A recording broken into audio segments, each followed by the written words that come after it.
Rada oli väga tore, väga siuke omapärane libe, tehniline. Eksimus saaks veel vähem olla, aga vaatame, mis järgmised toovad.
Rada oli väga tore, meeldis väga ja esimene poolpäev oli parem, see oli olud niisked ja minu rehvidele sobis see paremini.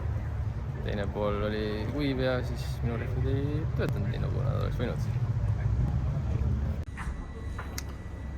Jube suur hirm oli hommikul, et äkki sõidan liiga aeglaselt, äkki sõidan liiga kiiresti ja teen mingi vea, jalg tudises ja rehv oli ikkagi vale ja teise startil läksin juba nagu panema ehku peale juba, et pole minu moodi, aga läksin panema ja tasus ära.